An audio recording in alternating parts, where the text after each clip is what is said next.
오늘 정부와 SKT 유심정보 2차 조사 결과에서 SKT 서버 BPF 도어 계열 악성코드 감염이 계속 확인되었다.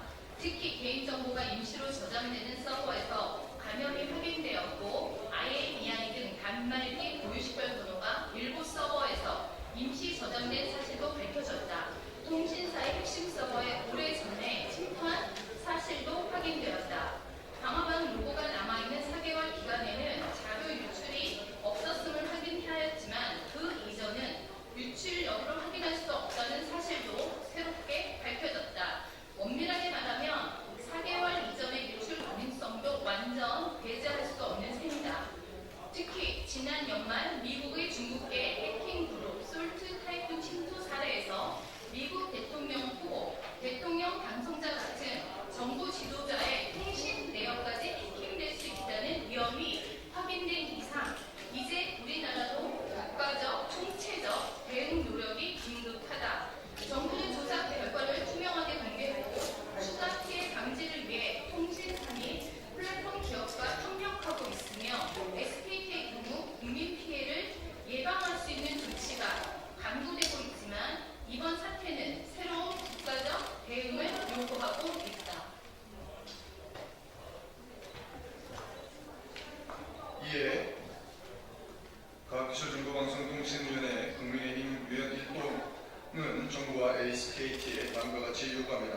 정부는 앞으로 있을 추가 조사에서도 투명한 조사 결과 공개는 물론 국민 피해를 절대적으로 방지하기 위한 범정부 차원의 노력을 지속해야 할 것이며 추가 피해 방지를 위한 시스템 가동에 만전을 기해야 합니다.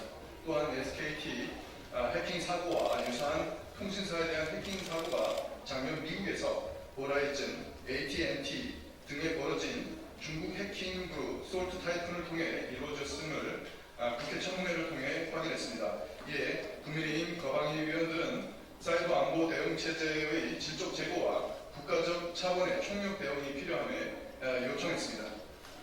해킹 그룹의 정보 매매를 통한 금전 거래 통로인 다크의 거래는 현재까지 확인된 바 없다는 것, 그리고 해킹 수법이 유사하다는 것 등을 종합해보면 본 SKT 해킹 사고가 국가적 차원의 해킹 그룹에 의한 사고일 가능성이 매우 높다는 것입니다.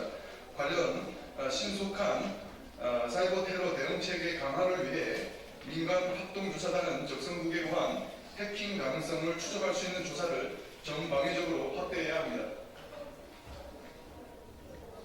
예, 국민의힘 가방위 위원 1동은 정부 관련 당국이 기존의 악성 코드를 모니터링하고 공공기관과 기업에 전달하는 역할, 그리고 다크웹 상황을 분석하는 정도의 역할이 그치지 않고 국가 전략적 차원의 사이버 국민 보안 대응 체계를 높여줄 것을 요청합니다. 국내 정보통신기업들 또한 정보보호 관리 수준을 최상급으로 높여 사이버 공격에 기업 경영이 위협받지 않도록 해야 합니다. 또한 중소기업의 정보보호 및 개인정보보호 관리 체계도 획기적으로 개선해야 합니다. 이를 위해 국민의힘과 다월 대통령을 통해서 선출된 새로운 정부는 국가 사이버 안보 대응 시스템을 대통령 산하의 과기부, 국방부, 개보위, 방통위, 국정원 같은 관계부처와 기관과 합동해서 조직하고 국가 사이버 안보 거버넌스 로드맵과 관련해서 각 기관과 설립, 예산 확보를 추진할 계획입니다. 이번 테러는 9.1 테러에 도전할 만큼 사이버 공격에서는 아주 치명적인 상황으로 파악되고 있습니다.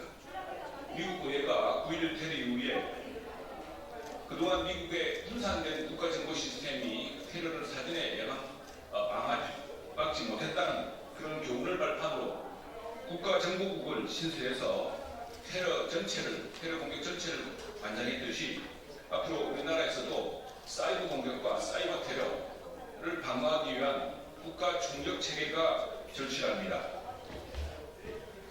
국민의 개인정보 보호는 국가안보의 핵심이자 국민안보 그 자체입니다. 국민의힘 가방위원 1동은 SKT 해킹 사고를 계기로 국민안보를 위한 투자와 시스템 운영의 필요성을 다시 한번 환기시킵니다. 대한민국 정부와 기업과 함께 우리 대한민국의 국민 사이버